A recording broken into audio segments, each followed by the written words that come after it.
The link to the story will be in the description. A Son's Devilish Made by Pain's 17ification.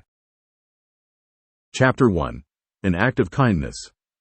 He had finally arrived. His heart was racing at how close he had been to getting caught, but he had still succeeded in making it to this place with the sacred scroll of the village.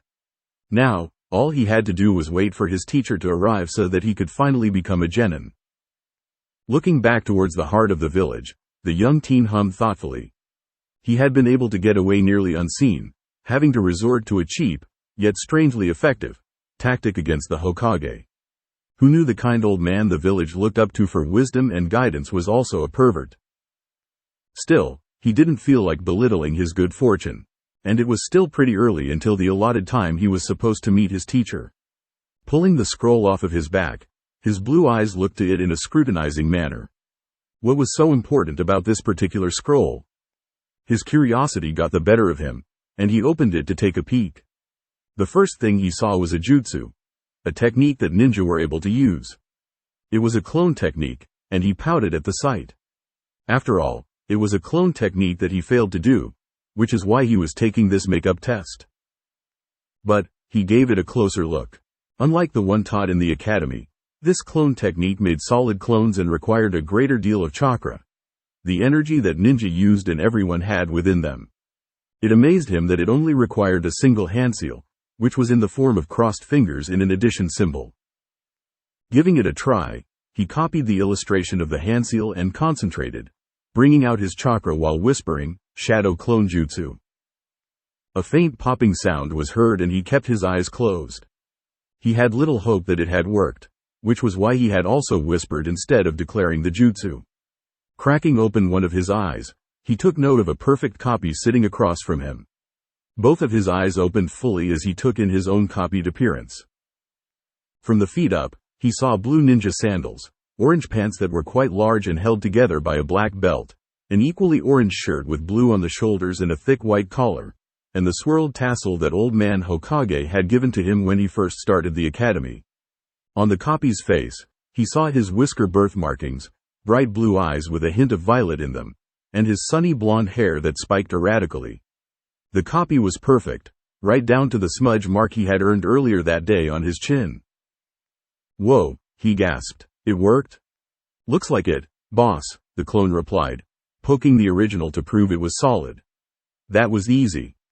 But why did this clone come out easier than the academy one?" The clone shrugged. "No clue." They would have continued to speak, but a sudden crashing sound and heavy thud caught their attention. Without a second's hesitation, both the teen and his clone rushed over to where they thought the source was. Once they arrived, both of them had shocked and concerned looks on their faces. She winced as she held her side, putting pressure on a gash she had earned from an opposing devil. With narrowed eyes, she sent a burst of power at her opponent, freezing the devil in place before she destroyed the frozen statue it had become. It was civil war in the underworld and she had chosen to join the side that held fresh faces. The four Satans were being pushed back by the younger devils, having grown complacent during their reign. Leading the younger devils was a man named Sirzex who the woman believed would become a great Satan. The battle was nearly over and all but Lucifer had been defeated. She winced again and stumbled slightly, keeping her balance as she moved over to her comrades. Her vision was growing dim and she couldn't hear what was being said, but she could still feel the energy in the air, and it was growing. She forced her eyes open wider as she saw Lucifer pull out a strange crystal with a glowing core, and she grew concerned at the grin on the Satan's face. Seeing that everyone else was on their last legs, she knew that the chances of evading whatever that crystal was were dropping. So, when Lucifer finally threw the crystal, his target being Sirzex, her mind forced her body to act. She summoned her devil wings, having them flap as hard as they could so that she could fly towards the young devil leader and shove him out of the way. The look of shocked surprise on his face was equal to that of Lucifer, and no one was able to do a thing as the crystal exploded right in front of the devil woman and engulfed her in swirling colored smoke. The swirling grew in force, become a maelstrom that pushed everyone back, and when it cleared, she was gone. The next thing she knew was being flung across a sea of swirling colors and lights, nearly blinding her while the pull of the space kept her from struggling. A bright light was seen, getting bigger as she approached, and her eyes were forced closed as it engulfed her. Once the light died down, she felt her body hit and break through some tree branches before finally landing on a grassy field with a heavy thud. The rough landing had proved to be the last straw, and she fell unconscious. The team took note of the strangely dressed woman that was beaten and bloody lying on the ground, with a particularly deep cut on her side. Wary, he and his clone stood next to her and pulled out kunai knives, scanning the area visually for any sign of an assailant. For a full and tense minute, they kept their eyes peeled before slowly relaxing their guards. Whoever had attacked this woman wasn't around anymore, if at all. Turning back to her, he saw that her breathing was heavy, as if she was struggling to draw breath. His concern grew and it overshadowed his desire to wait for his teacher. However, he couldn't take the scroll with him since it would be taken the wrong way. "Hey, wait here for Mizuki-sensei to show up," he ordered his clone, handing the scroll over to it. "I'm gonna take this woman back home to try and patch her up." The clone nodded as it took the scroll.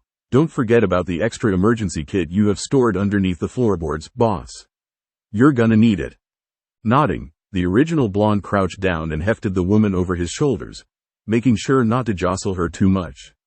He then made so her arms draped over his shoulders and her head was resting against the back of his while his arms grabbed her legs to support her. Using chakra to keep up his strength, he hurried home to treat her wounds, hoping that she would make it. To the clone the teen had left behind, the last half hour had been a surreal time of revelation. To start things off, his academy teacher, Iruka Amino, had found him and berated him for stealing the sacred scroll. The clone had then told the man that he had done so because Mizuki had told him it was part of a makeup exam so that he could become a genin. He even went further and said that he was a shadow clone and that the original was doing something more crucial.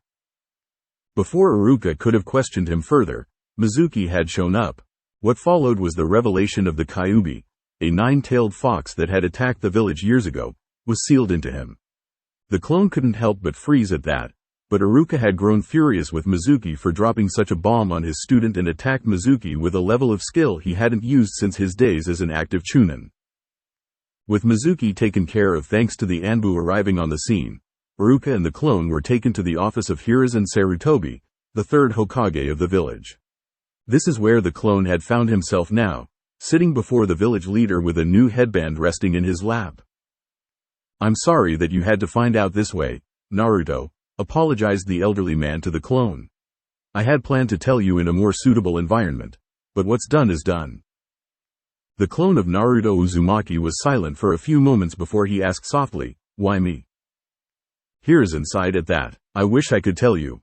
How are you taking this, knowing that you're a Jinchuriki?" "Honestly, I don't know what to feel, old man. I mean, I now know why I'm always getting these dirty looks and whispered insults. I thought it was something that I did, not because I was holding back the being that nearly destroyed our home. If you need to talk more about this, then you can always come to me.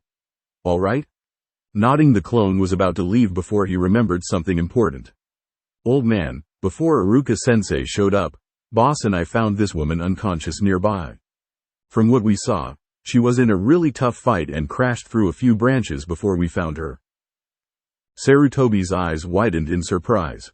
"Did you see who or what did that to her?" "No, when we got there she was by herself. Boss took her back to his apartment to patch her up before he left me behind with the sacred scroll." The Hokage nodded, though hid the suspicion from showing on his face. "Then we better see how this woman is doing," he stated before he moved over to the blonde teen, placing a hand on his head before both of them disappeared in a burst of smoke. "Damn it," cursed the original Naruto as he carefully wove a needle and dissolvable thread through the woman's skin, stitching up the deep gash. "Whatever cut into your side nearly reached your muscle." He then grabbed two sturdy pieces of wood and tied them tightly around her left forearm. "Some scrapes and bruises. A deep cut into your side. A cracked arm." He placed the back of his hand against her forehead and cringed. "And a high temperature. By the kami, what the hell happened to you?" He had been at this ever since he had arrived at his apartment, laying the woman down on a mattress so that he could clean up her wounds and patch her up. Her breathing had gotten worse when he had arrived, and he frantically worked to do whatever he could to help ease her pain. Thankfully, her breathing had gotten better over the time he worked on her, but her temperature was still above normal, and it was worrying him. He changed the water he had been using to dampen her forehead, making sure it was cold before he dabbed it again. Once that was done, he sighed tiredly and nearly collapsed in the chair that he had set near where she rested. He rubbed his face in a feeble attempt to stay awake, the lateness of the evening and his dying, worry-filled adrenaline taking its toll on him. Taking this moment, he looked at his patient closer, noting her features. She had long and cascading silver hair that would have reached her lower back if she was standing, flawless skin that was a stunning pale, though not sickly, and a gorgeous figure that was being covered by a bodysuit that had been ripped, scorched, scuffed, and torn. The bodysuit itself was black in coloration with blue swirling designs on it, and it had thicker material in certain areas, making him deduce that it was some form of armor. While he didn't know what color her eyes were, everything else had shown Naruto that, whoever this injured stranger was, she was a woman who could be the epitome of beauty without even trying. He was glad that he had been able to stay focused enough to wrap her chest in bandages from behind. Never in his life had he been in a situation where a woman needed to be stripped of her clothing, so it was extremely awkward for him to have to dress her injuries with her chest open for him to see. "Just what the hell did you go through?" he asked softly to her resting form as his fight to stay awake ended up in his loss. Graia Lucifuge gradually became aware of herself as consciousness returned. Slowly opening her eyes that were the same stunning silver as her hair, she brought her hand up to shield them from the harshness of the light that was invading them, an act which brought a wince of pain from her side. Bringing her other hand to her side and favoring it gingerly, she felt stitches in the painful area. She looked down to her side, noticing that the sutures were very well sewn. She also noticed that she was naked, at least from the waist up, with her chest bound in bandaged wrappings.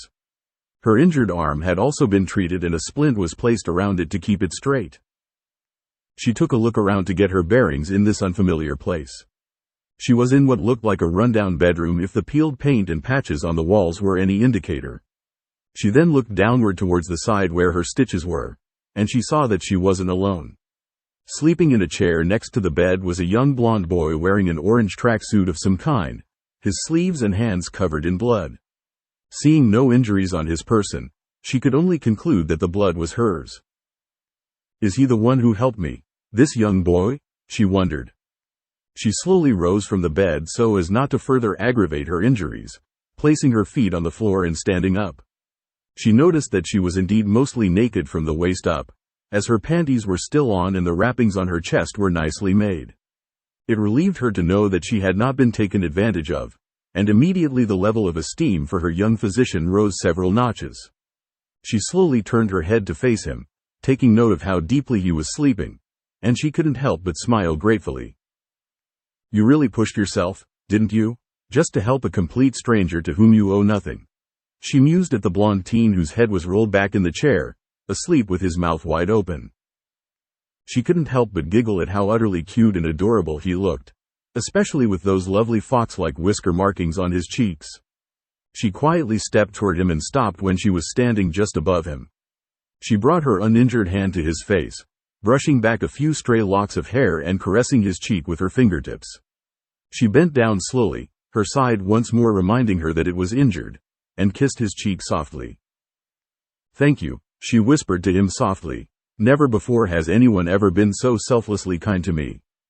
Standing back up, she looked around the room and saw the entrance to his bathroom. She went in there and found a small bucket, some soap and a couple of small towels. Filling the bucket with warm water and soap, she brought the towels and the soapy water back into the bedroom where she proceeded to gently remove the blood-stained jacket that the boy was wearing. "Let's clean you up before putting you to bed," she said quietly as she proceeded to dip one of the towels into the soapy water and give him a sponge bath to remove the caked blood from his hands and forearms. Once she was done and the blonde was dried off, she removed the blood-soaked linens from his bed and went into the main living area of his dwelling, not paying much attention to the space as a whole while opening closets in search of a change of bedsheets. She frowned when she found none, though she did find a blanket to cover him with. Returning to the bedroom, she concentrated and used her magic to levitate him from the chair and into the bed that she had just been occupying, removing his footwear and his pants, leaving him in just his boxer shorts and an undershirt. Once she had laid him in the bed, She covered him with the blanket she had found. Smiling at him again, she leaned down once more and kissed his forehead gently. "Sleep well, my savior. Sweet dreams," she whispered softly, wishing him a good night before gathering what was left of her clothing, turning the bedroom light off and leaving the room, leaving the door only slightly ajar. She dressed herself as best she could, considering the state her clothes were in, and took a moment this time around to study the rest of the boy's dwelling. It was a small apartment that looked to be only 3 rooms: a kitchen, living area hybrid room, a small bathroom, and a single bedroom. The living room and kitchen looked to be in as poor a shape as the bedroom was, with damaged floors and walls, tape over cracks in the windows, and dust covering many various spots. But there were a couple of things that showed that the young man had tried to liven up the apartment. A couple of potted plants and a handful of pictures on a worn-out table placed against a windowsill. Does he live here by himself, and at his age? Does he not have any family? She mused with a concerned expression as she looked to the pictures the young man had. There were 3 in total, and the first showed him, though younger, with an elderly man inside of an office. The boy was wearing a diamond-shaped hat that was much too big for him, smiling brightly for the camera while the elderly man had a content look on his face. She had a small smile at the sight, seeing pure happiness in the boy's blue orbs before moving to the next picture. This one was of the young man again, slightly older than how he looked in the first picture, sitting at a small food stand with 2 other people. The first was a man reaching his middle ages and a young girl a few years older than the blonde boy. All 3 of them were smiling, and the woman took note of a message written in the corner. "To Naruto, our favorite customer," it said, and was signed by the 2 other people. "So your name is Naruto?" she mused, pleased to finally have a name to match him with, before moving to the final picture. This one had the teen in his current age alongside a woman with violet hair styled in a manner that made her think of a peacock's plumes, wearing a large tan trench coat. Both of them were grinning so wide that their eyes were closed as they were covered in splotches of various paint colors. Behind them was a large mountain with 4 carved faces on it, each one with a different form of painted mischief on it. She giggled in amusement at the image. Another note was on this one. "Gaki, I had a blast with you. Hope to do it again sometime. Anko," the note had said, and it showed that the 2 had a close relationship. The small smile that was on her face never left as she went through the pictures, seeing how happy the teen was in each one.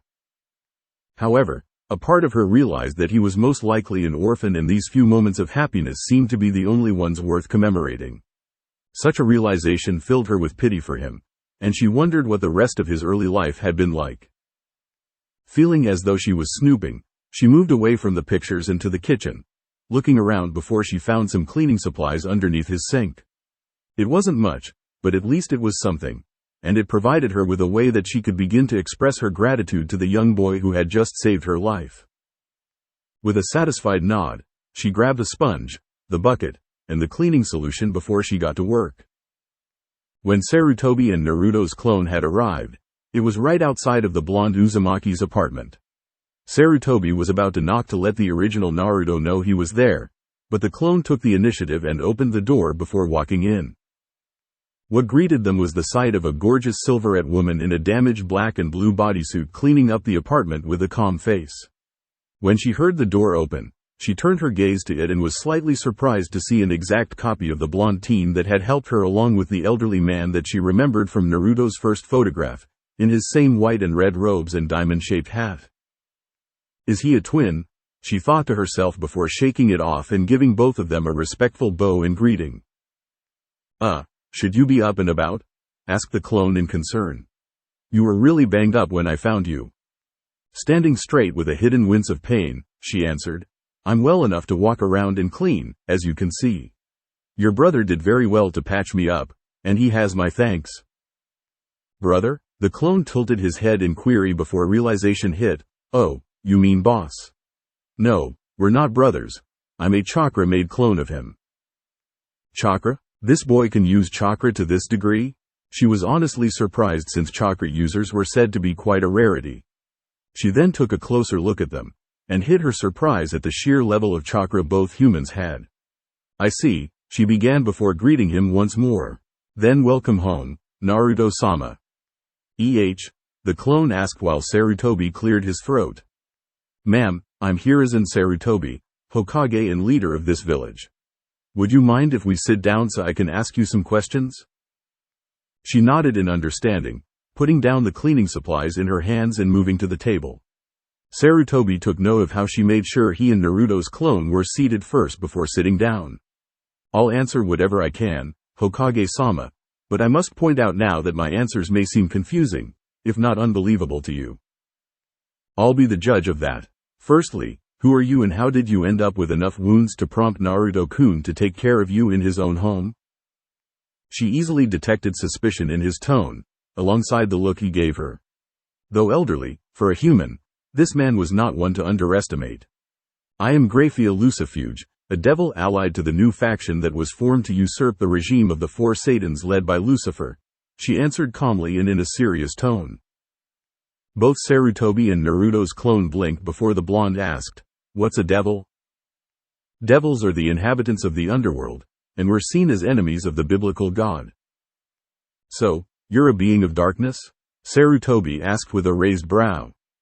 It's not quite that simple, but that is how humans tend to categorize us, yes.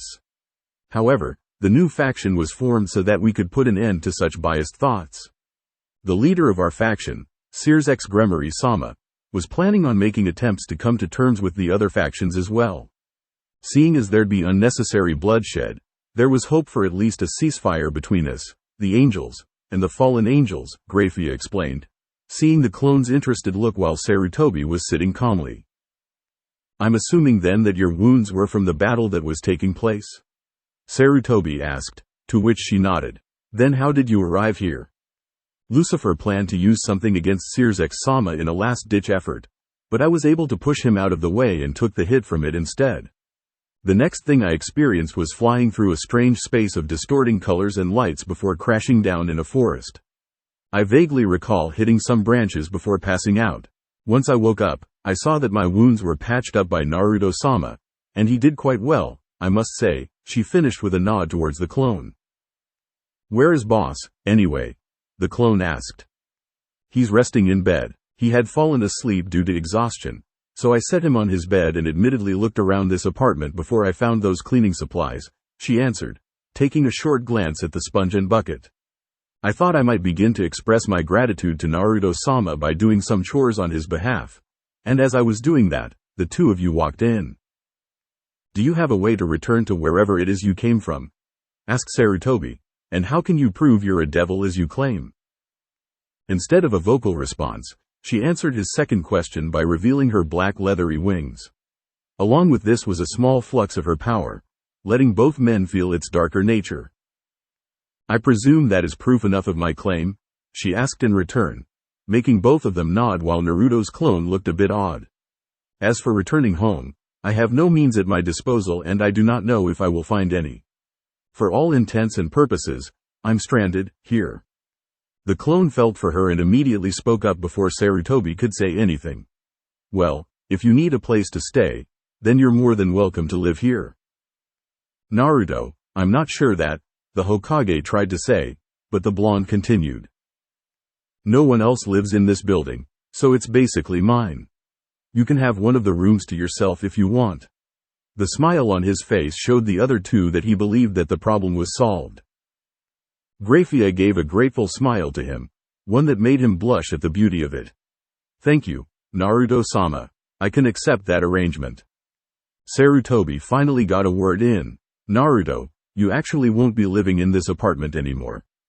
That earned the elderly man a confused look from his charge while the she-devil silently watched the exchange. What do you mean, old man? What I mean is this, the Hokage said as he pulled out a scroll that had the blonde's name on it. This, Naruto-kun, is everything that you've inherited from your parents. My parents? He asked in shock while Graia took that as confirmation that he was orphaned. I thought you said you didn't know them? I had to say that because that was the terms of agreement the clan heads, my personal counsel, and I made after their death. You see, Naruto, you're far more important than you were grown to believe. And not just because of what you hold. What he holds, mused Graia before her eyes moved to the slightly opened door of the bedroom. Reaching out, She took a second feel for his power and moved past the chakra he naturally had. What she felt stunned her, for it was a heavy energy that was not his. But alongside that was a bright sliver of power that was deeply linked to the blonde. What is that? Unaware of what Graia was doing, Sarutobi continued, you see, your mother was the last member of the Uzumaki clan that lived in this village. Due to their village's destruction and their near genocide, this makes you heir to the clan here in the Leaf Village. The clone had a look of utter shock on his face. I'm an heir? He asked softly, disbelief flooding his tone. That's correct. In fact, since you've become a ninja, you now have a seat available to you on the clan council, alongside Sasuke in the Uchiha clan's seat. Your mother was an active member in many meetings and a lot of her ideas became incorporated into the village's system. As for your father, forgive me for interrupting, cut in the she-devil, but am I correct to assume that he is related to someone associated with the Hokage seat?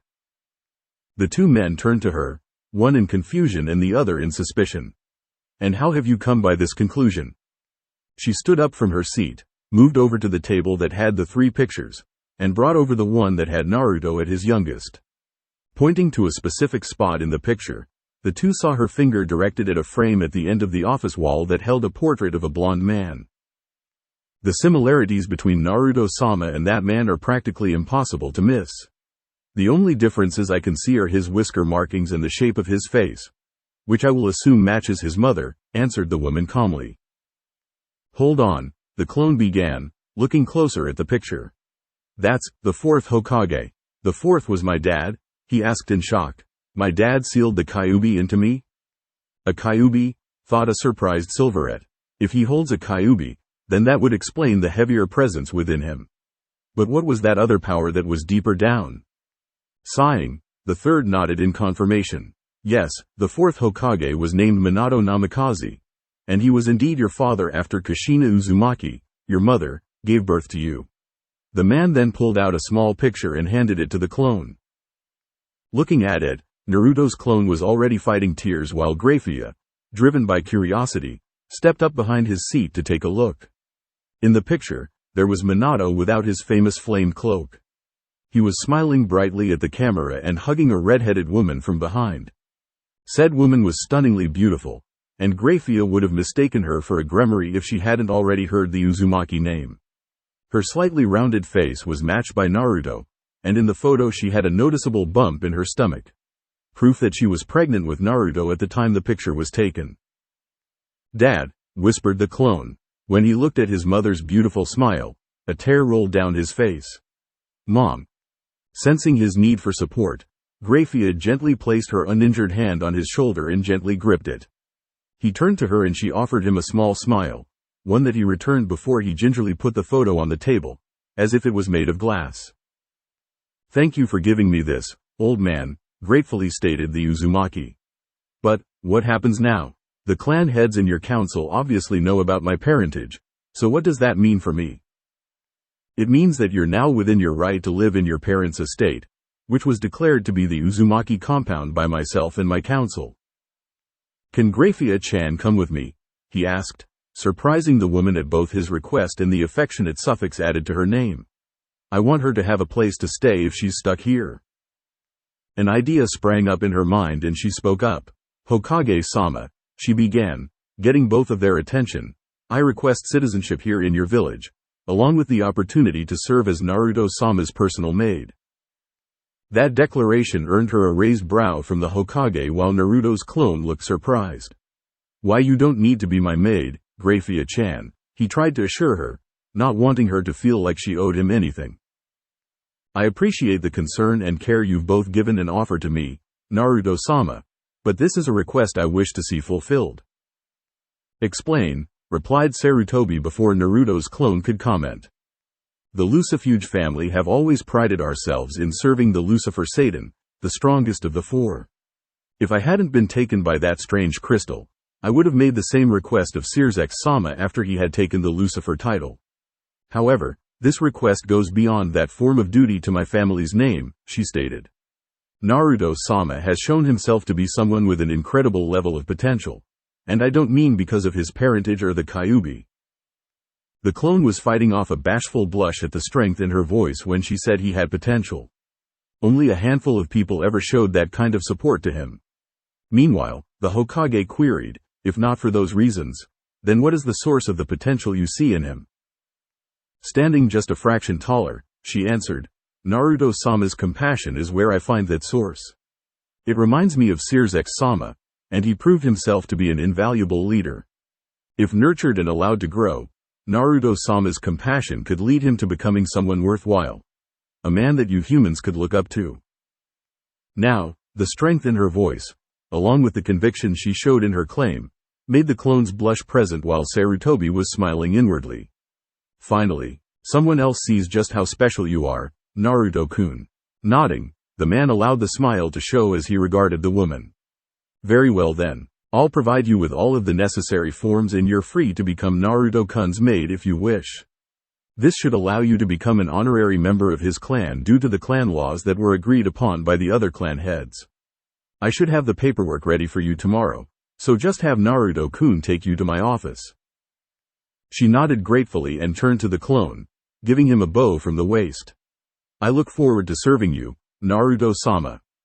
Embarrassed, due to never having received such a respectful gesture, the clone rubbed his head bashfully. I still don't think you need to do anything for me, he began. But, you say I have potential to be a great person. So, who am I to let you down? His rhetorical question was followed by a bright grin that made Graia smile in return.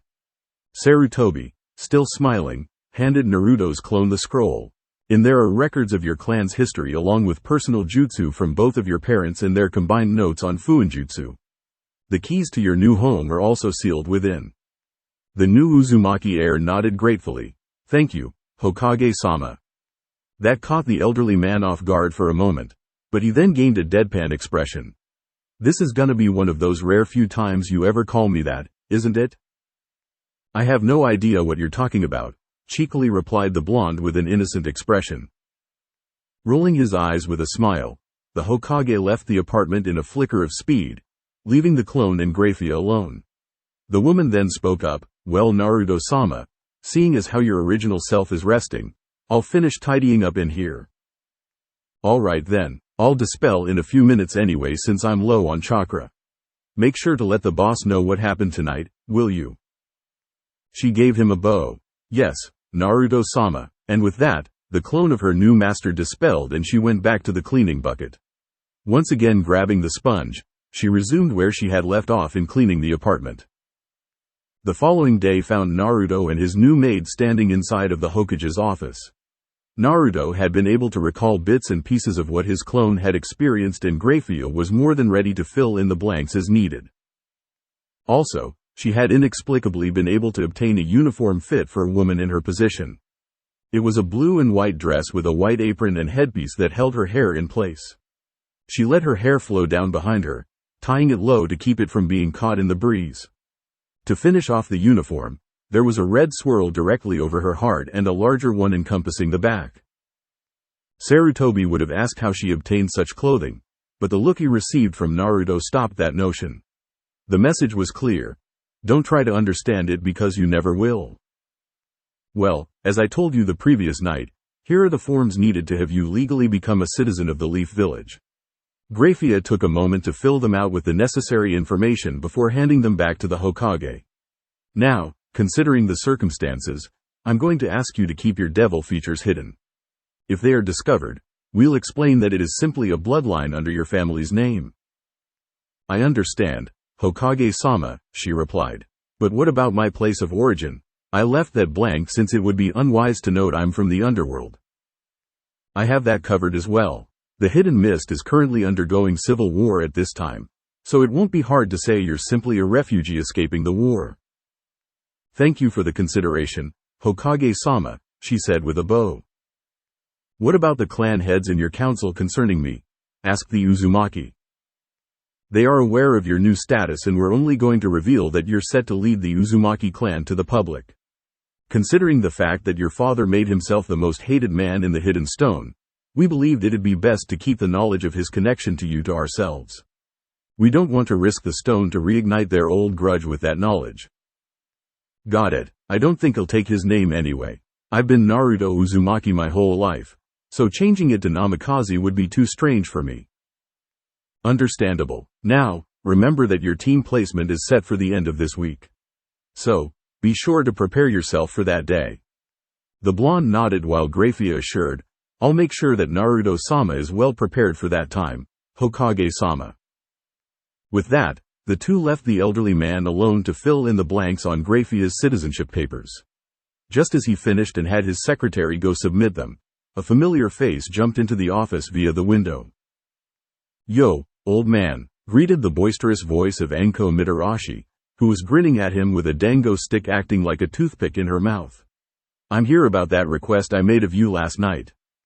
After the Hokage had returned to his office from his meeting with Naruto's clone and Graia, he had been approached by Anko. Her request had surprised him, but he saw the benefits in it, especially for a certain genin that showed a lot of promise. Yes, I thought it over this morning and I can see the merit in it.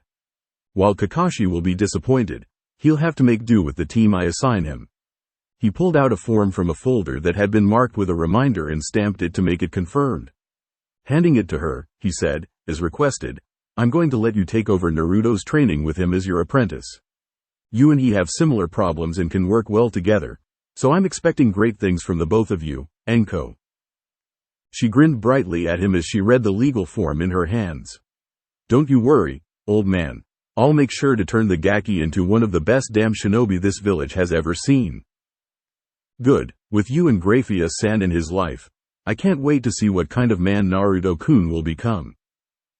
She blinked at that. Who now? Ah yes, you weren't aware. Naruto has earned the trust of a woman named Graia and she has volunteered to become his personal maid, making her an honorary Uzumaki. I believe she will also take an active role in his growth and help him learn to harness his own power. Oh really? She asked with a slowly growing grin that showed a pair of wicked fangs.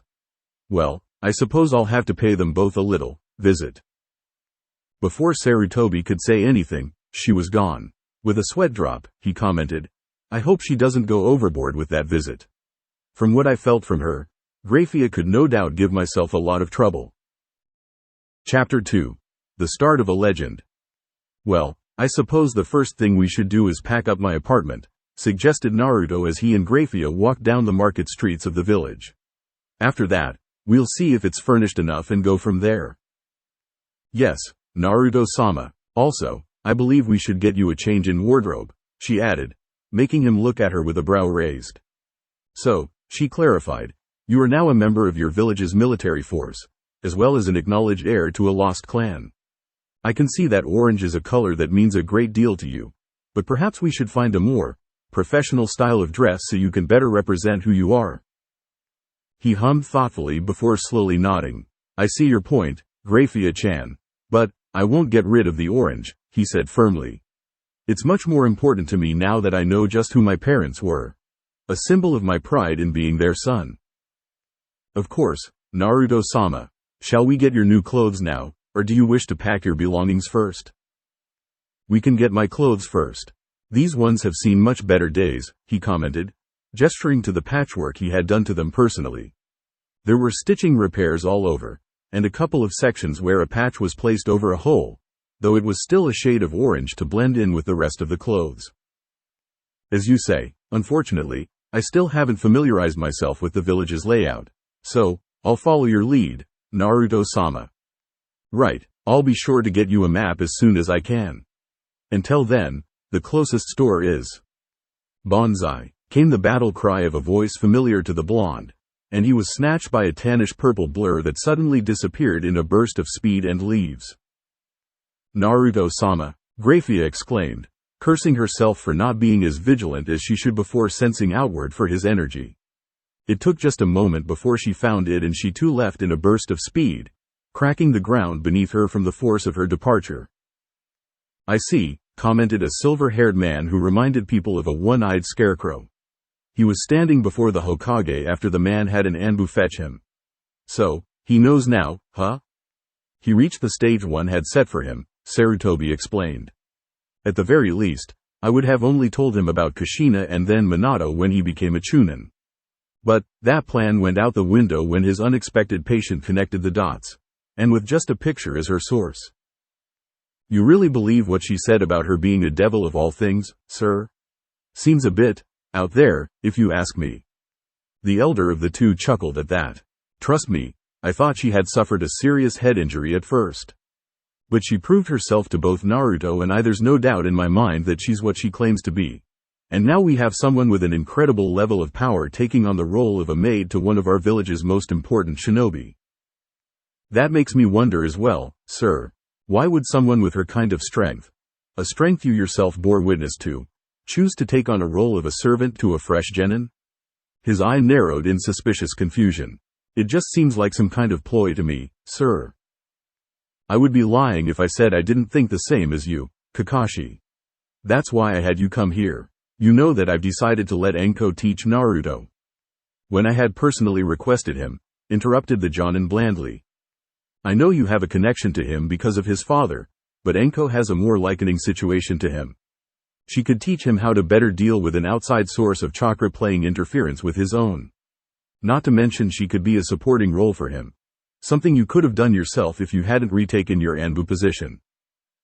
The scarecrow winced at the verbal jab. I wasn't in the right state to look after him at the time. An excuse, shot down the Hokage. A visit or two could have done him some good, and you know it. While later than most he has come to know, Anko's interaction with Naruto has already established a friendly bond between them while you are no more than a stranger to him. Leaning forward on his desk, he rested his chin against his closed hands. Surely you realize that the result of his social unacceptance left some scars on the boy? He's uncomfortable around people he hasn't met before. 1. And the devil woman? He never met her before. That scenario was different. He saw someone in trouble and helped them, resulting in them showing gratitude and goodwill. Something much better than the blatant ignoring done by many other Leaf villagers. Kakashi sighed at that. How could we have messed up this much?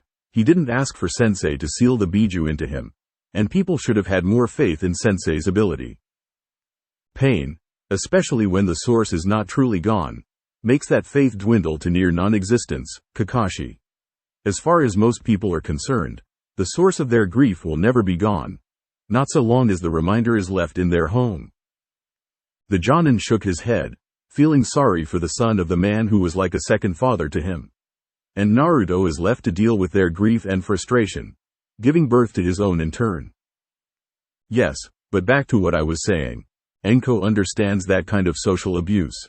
Due to Orochimaru's actions in the past, her affiliation to him, even if it ended when he left the village, makes her a pariah in the eyes of many of the villagers. Now, she's pulled through and has a successful career and some friends. I'm hoping that she can help build his confidence enough to make the same kind of breakthrough. As for Graia-san, her support will also help him since she's shown a genuine interest in his potential. He leaned back in his chair. But, I want you to keep an eye on their interactions during this week since the team selections aren't until the end of it. Nodding, Kakashi replied. I'll get right on it, Hokage-sama. Anko-chan, let me go, cried Naruto as his most recent friend carried him under her arm and raced across the tress. I was about to go pack up my apartment. Can't talk, Gaki, she yelled back, a grin on her face. I'm trying to test your new help. Nice choice, by the way. Didn't know you liked him older. I might have tried something if I knew. His face blazed with the blush that appeared. I so didn't need to hear that. He shook off the blush and looked behind his kidnapper with a small frown. Plus, your little test for Graia-chan might not have been a good idea. The woman took a look over her shoulder, only for her eyes to widen when she saw the maid easily leaping through the trees after her, breaking off every branch she kicked off of, no matter how thick. Unhand Naruto-sama, now, ordered Graia. Anko, enjoying the fact that a maid could keep up, merely grinned. If you want him, she began before dropping into an empty training field, then take him. She dropped the blonde on his ass, making him rub the now sore flesh. That is if you can take the cute little Gaki from me, she challenged. Sweat dropping, the blonde quipped, so, I'm just a prize now? Why, of course you are. You're my prized Gaki. Graia narrowed her eyes at the Violette woman. I'll say it once more. Unhand Naruto-sama. Make me, Maid, Anko shot back with her grin never lessening. Fire emblem. Awakening Ost. Conquest. Ablaze. It was only thanks to years of intensive training that the Jonin was able to duck under a swipe from the silver at Devil. Leaping away to get some distance, she thrust an arm forward and unleashed a trio of snakes that stretched from her sleeve opening and lunged at Graia. With a blank look, the maid pulled out a folded hand fan and opened it, using it as a makeshift shield that amazingly held up from the snakes. With ease, she then swept the fan to the side, using her devil power to send out a gale of wind that pushed both the snakes and Anko back. Not missing a beat, Graia folded back her fan and appeared in a blur of speed where Anko was heading. The Jonin saw that she was about to slam down her fan and used a body flicker to avoid it, landing on a tree branch just in time to gape at the crater made from the small fan, hoping the leaves would cover her form. How in the hell did she? You think you can hide? Came a voice from behind her, making her yelp and drop to the ground to dodge another swipe that cleaved the branch clean off the tree. I won't let any threat to my master just walk away, none of them. Maybe this wasn't the best idea, thought Anko as she felt a dark power build up from the woman. But she wasn't a Jonin for nothing. So, she blazed through hand seals and ended on the tiger seal. Fire style. Dragon flame bullet. She cried before unleashing a large fireball in the shape of a dragon's head. Narrowing her eyes, Graia mused, is this the capability of Chakra? Snapping open her fan again, she swung it with a backhand, unleashing a much larger gale than the one she used on Anko before. The wind's force became too much and pushed the fire back towards the Jonin, who substituted herself with a log. Out of danger, Anko pulled out a kunai and rushed Graia.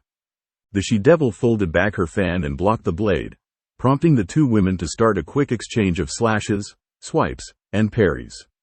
At one point, Anko went with a parry, crouching low with a sweeping kick that was easily avoided by Graia backstepping and countered with a third swing of the open fan, pushing back Anko and making her roll along the ground. Music end. She was about to get up, but she found herself staring right at the tip of the once again closed fan. Her eyes roamed down the arm holding the fan and then looked into the fierce silver orbs of the maid. Are you prepared to pay for kidnapping my master? Graia-chan, that's enough, yelled Naruto, having stood up during their last exchange. Anko wasn't trying to kidnap me, she was just testing you. Not looking away from the Violette woman, the she-devil asked, testing me? For what purpose would this woman need to test me? Anko answered, I needed to be sure that the Gaki's maid could take care of him. As far as I'm concerned, he's my friend and my new student. Student? Cut in Naruto. You're my Jonin-sensei? More like you're my apprentice, Gaki. Hope you're ready for hell, 'cause I'm gonna run you into the ground. Instead of looking scared, the Uzumaki looked excited. Can't wait, sensei. Naruto-sama, are you sure you want someone who resorted to abducting you just to test me as your teacher? Questioned the she-devil, sending Anko a hard look. Relax, Miss Chambermaid, waved off Anko, earning her a narrowed look. If you ask me. I'm not, Graia quipped, but Anko ignored the comment. You passed my test with flying colors. Nice job. Graia officially made a mental note that she didn't like this woman. That's everything, Naruto stated as he sealed all of his belongings, which wasn't much, into a scroll Anko gave to him. According to the directions, the Uzumaki estate is next to the Inuzuka and the Uchiha compounds. Still can't believe you're an heir, kid, commented Anko as she gave the apartment a distasteful look. But, at least you'll be moving up in terms of living spaces. She turned to him as he pocketed his scroll.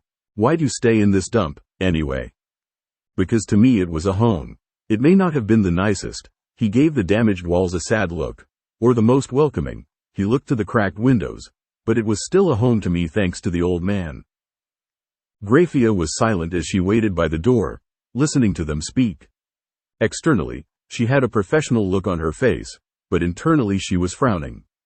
Her master was a kind-hearted person, and had an incredible level of tolerance if his inaction against those who treated him poorly was any indication. She looked over to him, watching as he gave the place he called home one last walkthrough, and her heart went out to him. She had seen those who were less fortunate living on streets or in homes like his, but she didn't think about how attached those people became to such places. Seeing it now, and how her master showed some depression at leaving his old apartment, she felt regretful.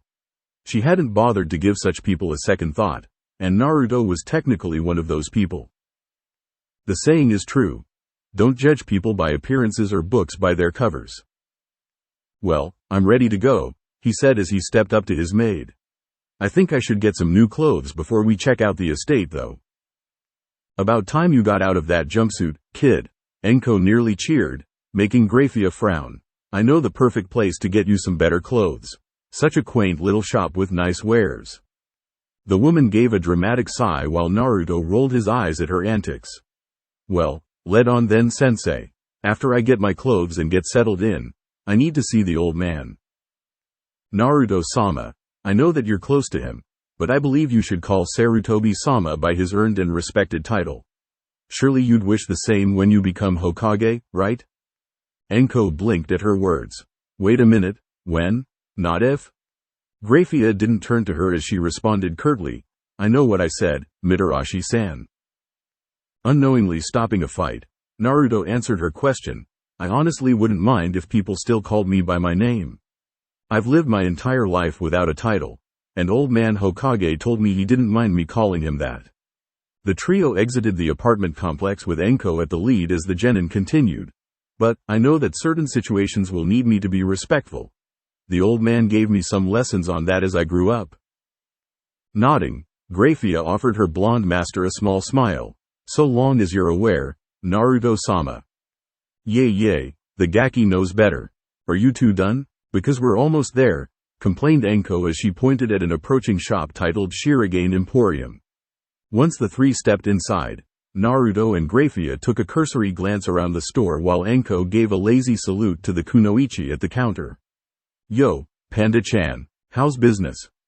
Said Panda developed a twitching brow and slammed her hands on the counter. I told you to stop calling me that, you dango glutton.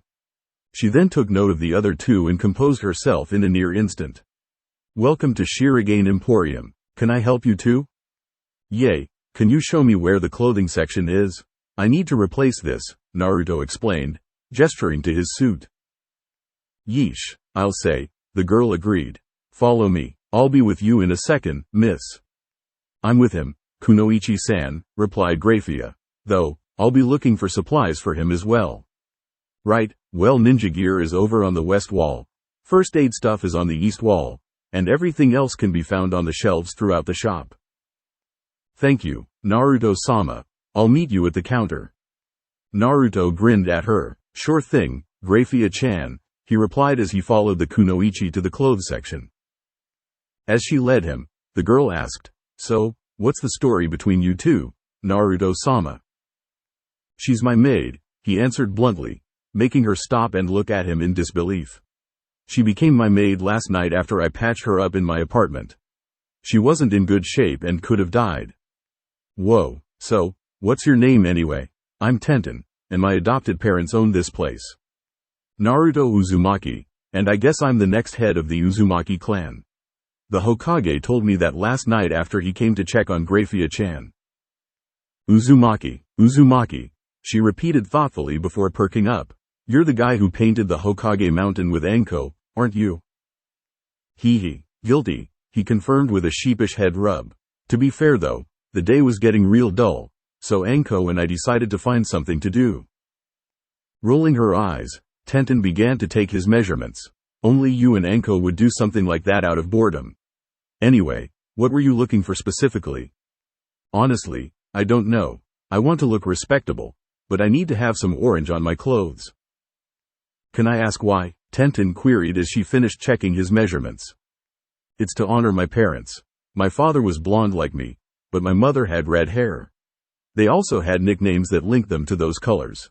So, yellow and red makes orange, finished the kunoichi with an understanding nod. Let me see what we've got. Hang on. Back with Graia, she picked out a quality ninja kit with kunai, shuriken, a spool of wire, and a pouch to hold them. She also grabbed a first aid kit, ink and tags, and 2 blank scrolls for sealing. What else will he need? She asked quietly to herself.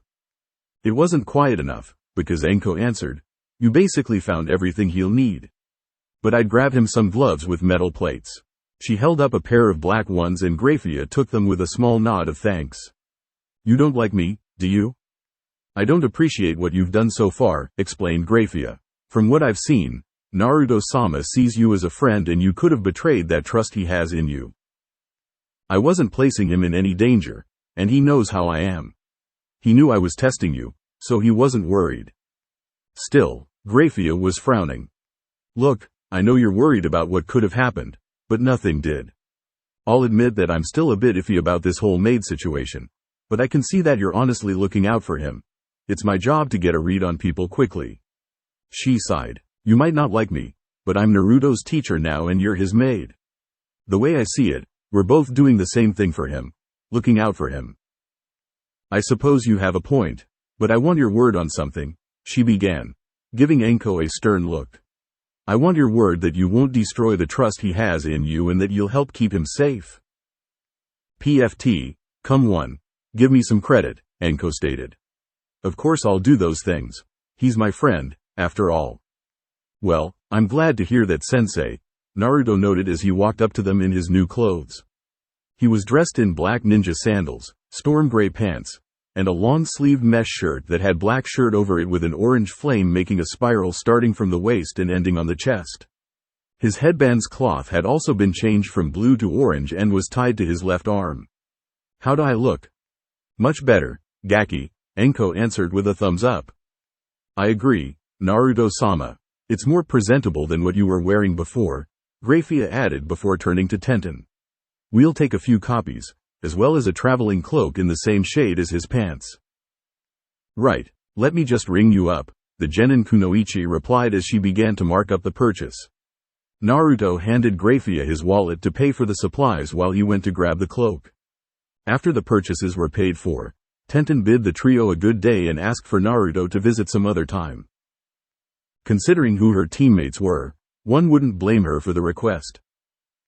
With the shopping done, Anko told Naruto to meet her at Field 17 in the morning before she left to find her friend Kurama. As for Naruto and Graia, they had arrived at the gates of the Uzumaki estate. The estate itself was a two-story building that was quite wide with a single-story guest home behind it. Sarutobi had explained that the size was smaller than the compounds due to Kushina and Mito being the only Uzumaki in the village before Naruto, and even then, Mito lived in the Senju compound with her husband, Hashirama. The estate wasn't built until Kushina had the funds for it with Minato. It was made in hopes of the couple raising a family, but death took that chance from them. The buildings were both dark red on the outside with black rooftops and honey brown doors. There were also seal tags placed over where the Uzumaki insignia would be seen from outside viewers, and Naruto sent out a couple of clones to take them off while he and Graia went inside. Inside the estate, they saw that the floorboards were a dark brown color with light blue walls that had internal swirling designs in a darker shade, reminding Naruto of the whirlpools his clan was named after. The first floor was filled with a kitchen, spacious living rooms, a study with a lockable door, and a couple of restrooms with showers. Upstairs, there were a total of 6 bedrooms, each with their own personal-sized restroom. In the study, there was also a basement access that led them beneath the estate and to the site of a single wooden chest with a large seal on its lid and no lock. "Wonder what's in there," Naruto mused as he placed his hand over the seal, watching it light up a stunning gold color. He felt a considerable drain of his chakra, enough to leave him at least a quarter less than maximum, before the chest cracked open. Lifting the lid up the rest of the way, he and Graia were greeted to the sight of a notebook that was stuffed with added pages and notes. On the cover of it was a stitching of the Uzumaki's symbol. He reached in and pulled it out, flipping through some pages and checking out the Fuinjutsu notes that were riddled within its pages. "Damn, this is some complicated stuff. It'll take me a while to get through this." "You'll have plenty of time," Naruto-sama assured his maid, placing a hand on his shoulder. "For now, I suggest that we get settled in. I'll begin cleaning the estate while you go speak with Hokage-sama." He nodded as he placed the notebook back into the chest and closed it, prompting the seal to lock it back up. "All right, but I'm going to leave some clones behind to help you." "I can handle." "I know you can handle some cleaning," Graia-chan. I just want to help you because I'm not used to having someone do things for me like a maid would. And I honestly don't think I ever will. He proceeded to make 4 clones as he made his way out of the estate. That doesn't mean I will never stop appreciating what you do for me, he assured as he closed the front door. The she-devil sighed at the stubbornness that was her master, but with that sigh came a small smirk. Very well then, Naruto-sama, she said to herself before regarding the 4 clones. All right then, boys, time to get to work, and I want this place to shine for Naruto-sama. The 4 clones nodded and began to get to work with the silverette woman. Well, I'm glad that you're taking your new position seriously. Even if it needed to be explained a bit better by Graia-san, stated Sarutobi as he smoked from his pipe. She's not wrong, though. As an heir to a famous clan, you need to present yourself in a professional manner so that it shows the Uzumaki aren't seen in a negative way. I get that, assured Naruto as he sat across from the elderly man. What I need help understanding is my new responsibilities. You said that Sasuke and I would have to sit in on certain meetings since we're officially ninja now and are recognized as heirs from a political standpoint. That's right, I did. And don't worry so much. I'll be sure to inform you both as to which meetings I'll need you both to take part in. What you mainly need to focus on is bettering yourself as a shinobi of the village, and I believe both Anko and Graia-san will be of great help to you in that regard. The genin nodded in understanding. One other thing. At one point during Anko-sensei's test for Graia-chan, I sent out some of my chakra to see if it'd be easier for her to find me. A smart move in case you're taken by surprise and captured. Especially if you have a sensor on your team. That's what I wanted to ask about, old man. After I sent out my chakra, I felt something respond back to me. It felt dark, in a sense. Kinda like when Graia-chan showed us that she really was a devil. But this one was untamed, and it came from somewhere closer to the village border. The Hokage hummed thoughtfully at this, finding the explanation to be familiar. Going off of a hunch, the man called out his 4 Anbu guards. Naruto was surprised at their sudden reveal, even though he knew they were always with the old man. Naruto, I'm going to have one of these Anbu project something that might trigger this feeling you've described. If I'm right, then you have found out something quite useful to you. If not, then at the very least we know you can sense something out of the ordinary. Naruto nodded and waited patiently, staring at Anbu operatives cat, bear, rabbit, and wolf. For a few moments, nothing happened that he could sense, so he decided to raise his chakra a little. Once he did, he felt something cruel from one of the Anbu that sent a shiver down his spine, and he pointed at the one in the rabbit mask. Whoever you are, you're giving off this really bad vibe. It feels uncomfortable, you know.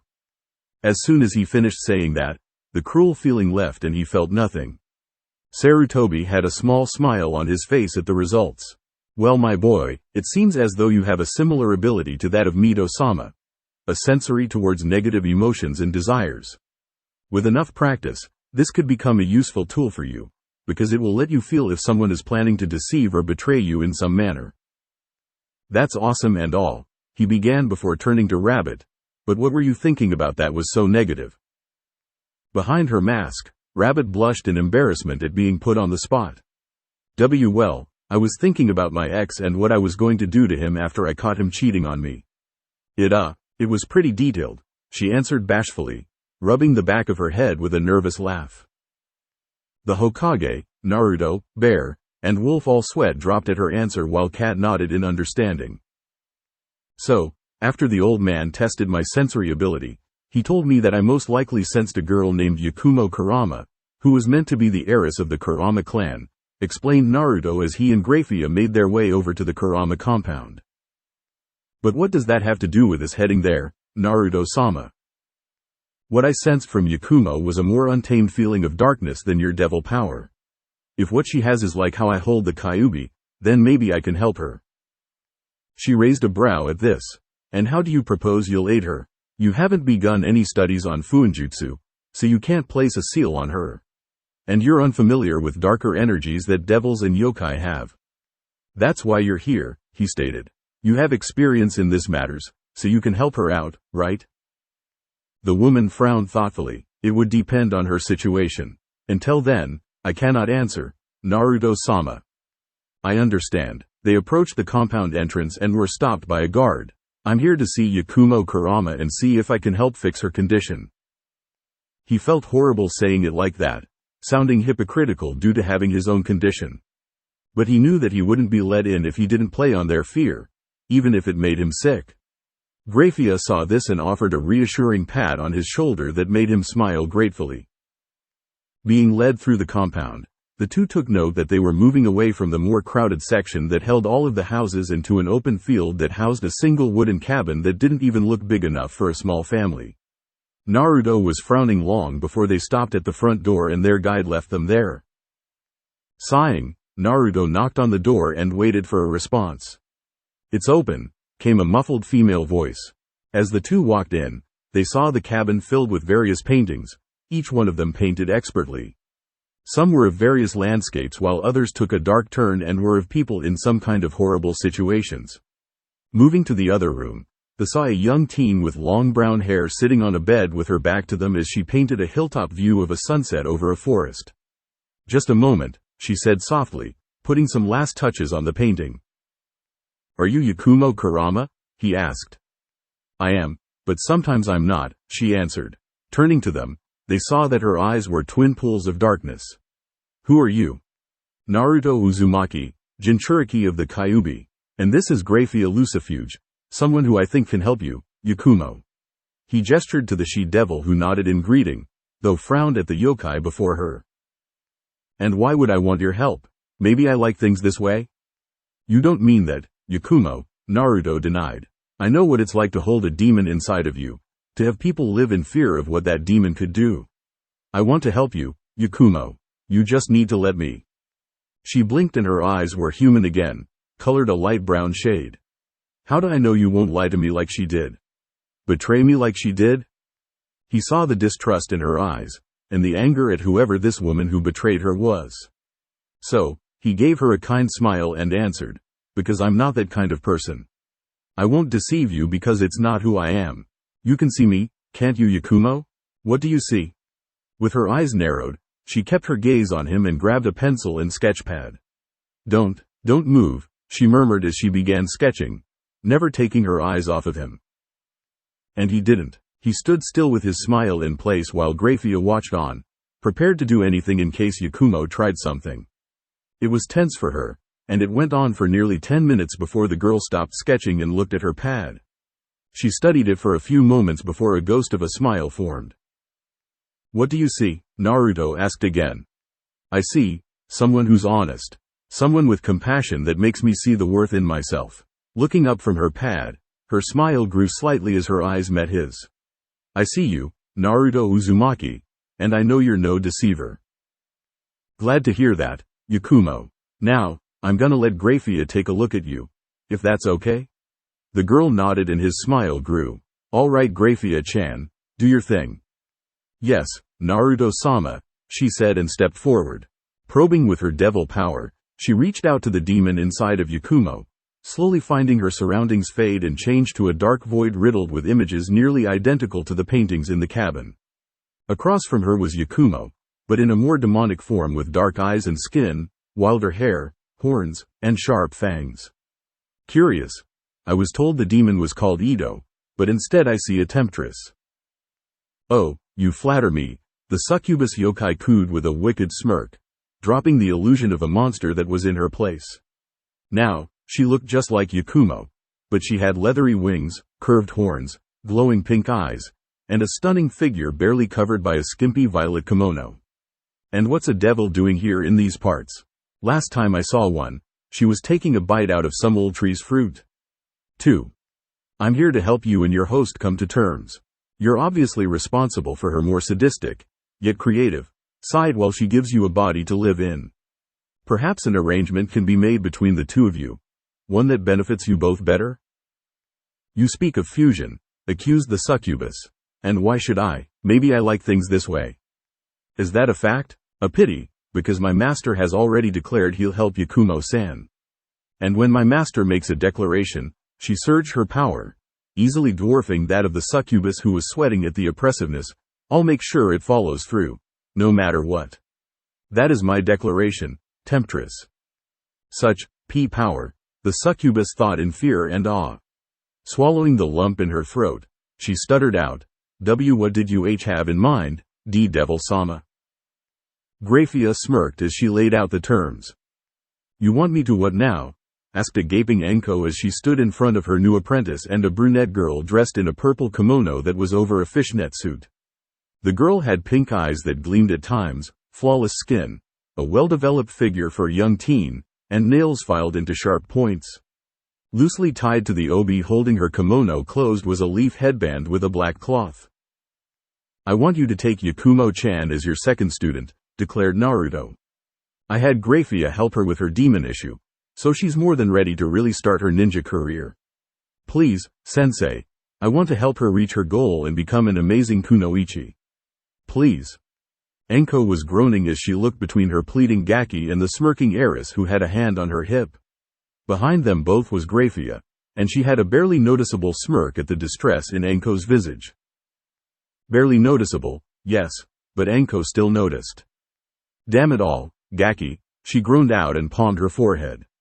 I thought it'd just be one student, not a team. She knew she shouldn't have, but she opened her eyes and saw Naruto's pleading face had become feminine. His hair had grown longer and become crimson red, and her bottom lip was quivering while her blue eyes were wide and glistening. He had somehow made the perfect, begging mo-girl face, and the Jonin thought it was the most unfair thing in the world. Fine, I'll do it, just stop making that face. She clutched at her now female student's legs, crying hysterically. Make it stop. A poof of smoke showed Naruto resumed his natural appearance and he turned around to give Yakumo a nice guy look, though he made it far more tolerable to see than a certain green duo the Leaf would one day be famous for. You're in, Yakumo-chan, he cheered.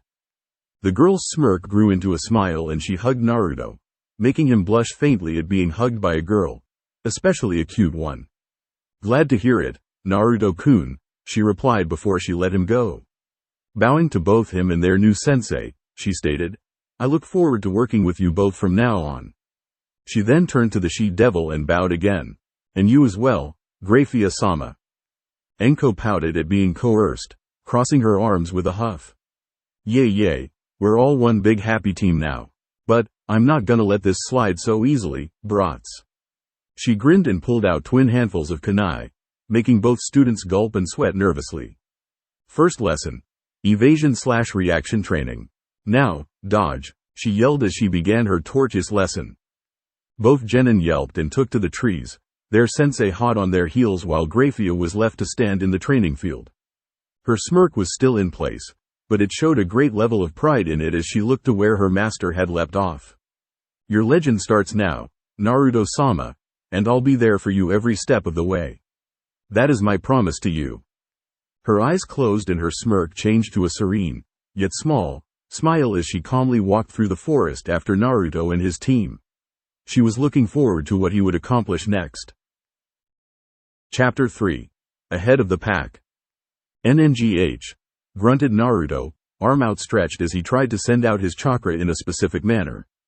Sweat began to form and fall from his concentration and a sharp point made of golden-colored chakra began to poke out of his palm. It poked outward for about 3 inches before the strain of concentration became too much and the Uzumaki stopped the technique. As he panted hard from the exhausting jutsu, Graia approached him and handed him a canteen filled with cool water. He accepted it gratefully, but the maid frowned when she saw that his gaze was averted from her own, almost out of self-shame. He had been like this all morning, and it was starting to concern her. Anko, who was giving physical conditioning to Yakumo, had also noticed and frowned. It wasn't like the Gaki to be so subdued and withdrawn. So, she did something about it. Oi Whiskers, what's with the brooding aura? Thankfully, that got the reaction of him turning to her dramatically and crying out, I do not brood, sensei. Then tell me what the hell you're doing now, McBroody, teased the woman. You and Ms. Maid are as silent as graves. The hell happened after training yesterday? To her and Yakumo's surprise, Naruto clammed up with a healthy blush on his face. The Jonin turned her gaze from him to Graia, going back and forth a couple more times before suddenly smirking. Oh Tilda, did something happen last night, Gaki? His blush grew, but he stayed silent. Unfortunately, Graia took his silence as her duty to answer. After his training with you, Naruto-sama and I shopped for groceries. I prepared the evening meal, and then we turned in for the night. He and I shared the bed, and then... Whoa. Cut in Anko. Time out. Bring it back. You two shared the bed? The poor Uzumaki heir felt like he could die under the grin his teacher was sporting. Graia had no such feelings, instead choosing to give the Violette woman a hard look. I performed my duties as Naruto-sama's maid. As his maid, and in order to better protect him from any kind of nocturnal threat, I stayed close to him. Naruto had his eyes closed and sighed as he remembered the night before. Flashback.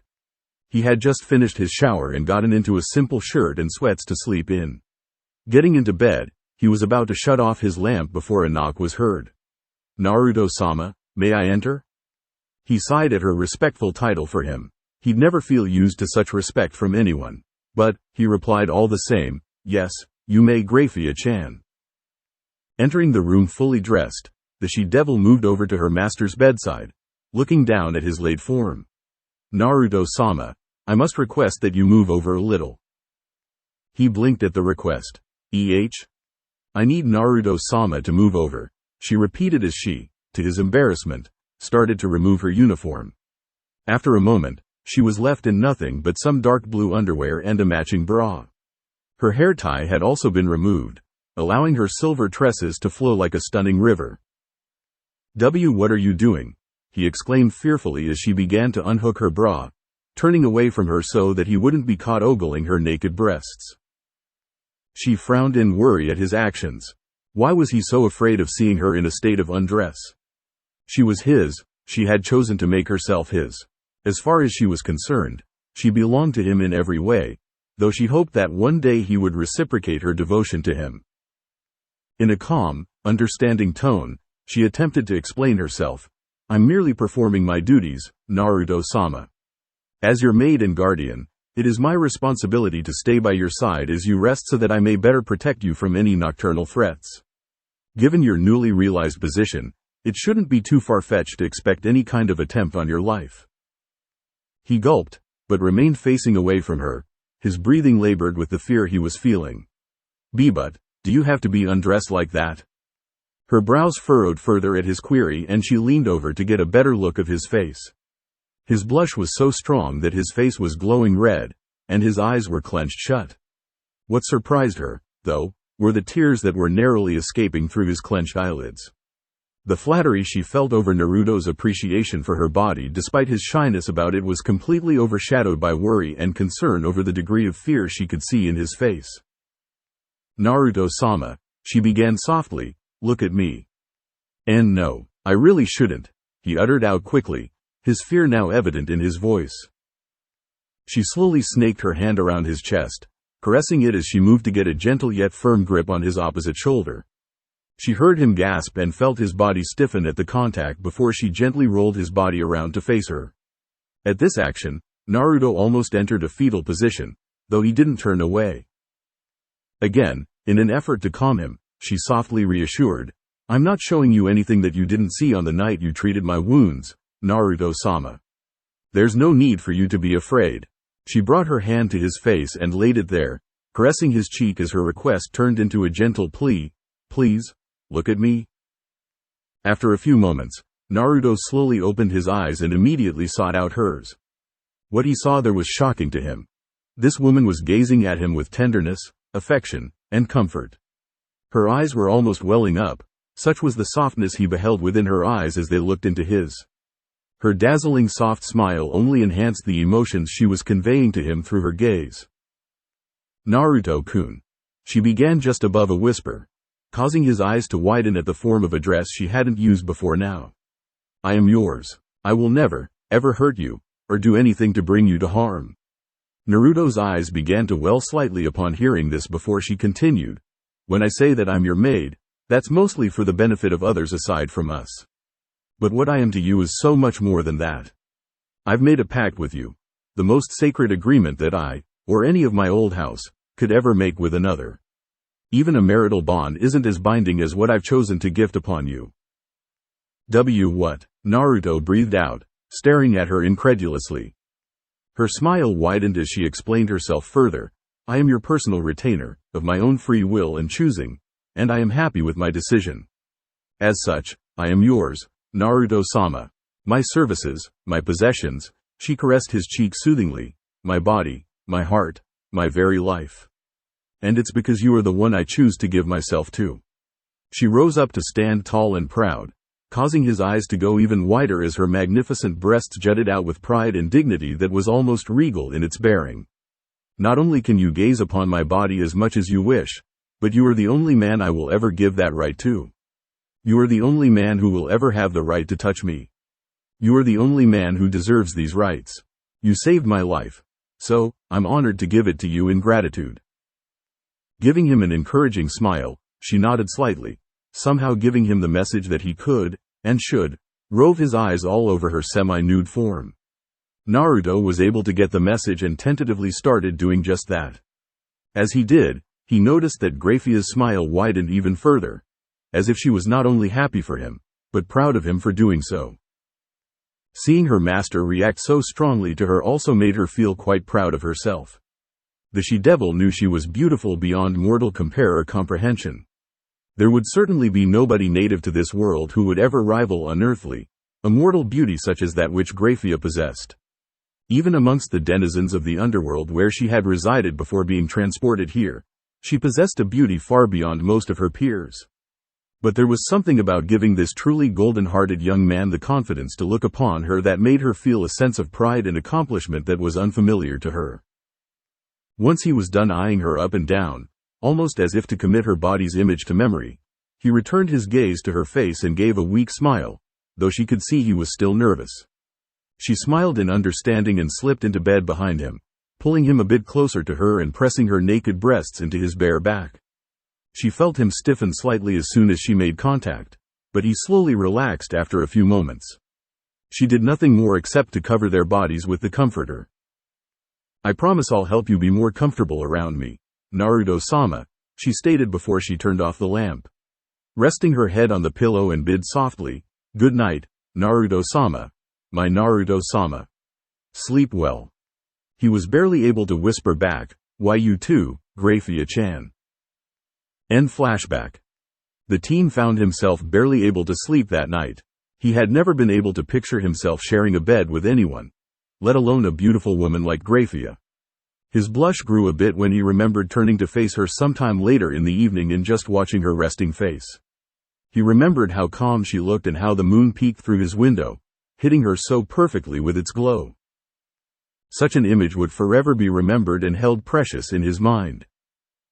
He was brought out of his reverie by Anko snickering. I gotta say, Gaki, you moved pretty fast. Who would have thought you two would already be sharing your bed? Should we expect anything more soon? He groaned silently at her teasing, embarrassment returning. And Yakumo couldn't help commenting as well. I think it's kinda romantic. The others looked to her and she rolled her eyes.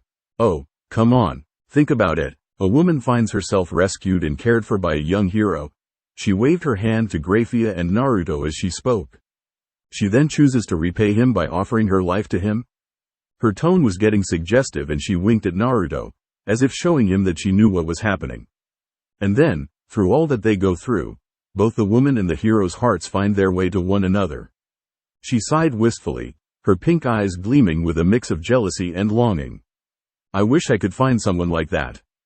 Unknown to her, a certain beautiful green beast sneezed and lost count of his exercise reps. He then decided to make up for it with an even crazier exercise. Because of the teasing and commentary, Naruto began to feel lightheaded because of his blush and felt close to fainting. He was so focused on staying conscious that he missed Graia sporting a dusting of pink on her own cheeks. However, the woman had better composure than her master and was able to keep that reaction relatively unseen. To her surprise though, she was the only one who heard Naruto mumble, "That does sound nice." Her eyes closed and her lips curved into a faint smile at that, though she said nothing. Anko rolled her eyes at her newer student's fantasy. Yay, keep dreaming girl. At any rate, let's get back to training. We have the rest of this week before you two go back to the academy for official. They saw her use air quotes for the word, team placements. We'll also start taking missions that day, but they'll be stupid D ranks. What's wrong with those, sensei? Naruto asked, finally calming down from everything. The woman shook her head and sighed. You'll see soon enough. Just, don't get your hopes up about your first mission. More than likely you'll be annoyed about it. I know that I was. Both genin looked to one another before they shrugged. They just have to take her word for it. Naruto was laying on the roof of his home, stargazing as he let his mind wander. It was the night before the team placements, but he wasn't concerned about them since he already had his team. What he was thinking about was his situation with Graia. He'd be the first to say that he was happy she was in his life, because she had already been a great influence. She was kind to him, she respected him, even if he felt it was too much for a genin like him, and she believed in him. He could count the people who acted the same on his two hands. But, even with all of the support she was giving him, he still felt intimidated by her actions, mainly the ones that would most definitely be seen as intimate in nature. He wouldn't deny that he felt special at having such actions aimed towards him, but old memories overshadowed such feelings. The team didn't have the best of luck in regards to interactions with the fairer sex. Girls in his class saw him as a nuisance, except for Hinata, who just seemed nervous around him, and Sakura would never hesitate to bean him in the head for little things. So, it was easy to say that girls his age were difficult to be around. However, they weren't the reason for his sheer anxiety when Graia presented her body to him that one night. No, the real reason for that was because of run-ins with older women in the village. Most were accidental, as he wound up bumping into one or two a week and, due to his height, would inadvertently bump his face against their chest. He never really got the chance to apologize before he was labeled as a pervert by the embarrassed woman and chased off. Though, that was nothing compared to that time. He shuddered at the memory, for it was a definite scar on his psyche. Flashback. 10-year-old Naruto was making his way home from the academy. His spirits were down that day since he failed at the weapons training. Because of his depressed mood, his gaze had been at the ground instead of straight ahead. And it was once again, due to not watching where he was going, that would cause him to bump into yet another older member of the fairer sex. As he turned a corner, he was unaware of a young woman, a recently promoted chunin, turning the same corner, but from the other side. As such, he bumped into her by mistake. However, she was bigger than he was and ended up tripping over him. The result was her landing on top of his body. Unfortunately, Naruto had tried to grab onto something to stop his descent, and that something just so happened to be her chest. He cried out and removed his hand, looking up at the woman and stammering out a quick and loud apology. The woman was a brunette with the same red fang tattoos on her face as his classmate Kiba, though had 3 ninkin with her instead of the usual one that Naruto would see with most Inuzuka shinobi. She was gritting her teeth, and her bangs were overshadowing her eyes. Angered, she acted on instinct and screamed, "Pervert!" at him like most of his accidental run-ins with older women, but the rest of the encounter took a very different path than his past ones did. Instead of slapping him and running off in embarrassment like every other woman, this one started to unleash furious rage upon the boy, straddling his stomach and pummeling the young boy underneath her without letting up even for a moment. Poor Naruto, having not been properly trained or prepared for a situation like this, was helpless against her onslaught. His attempts at crying out for help or mercy went unheeded, and mostly unfinished as she was beating him so furiously he didn't even have the chance to form words. His assailant, however, was screaming what could be called frenzied battle cries at the top of her lungs.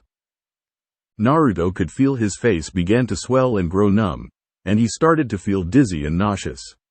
His attempts to get his hands in front of his face to try and defend himself failed, as the woman eventually broke his fingers and then his arms to keep him from raising them again.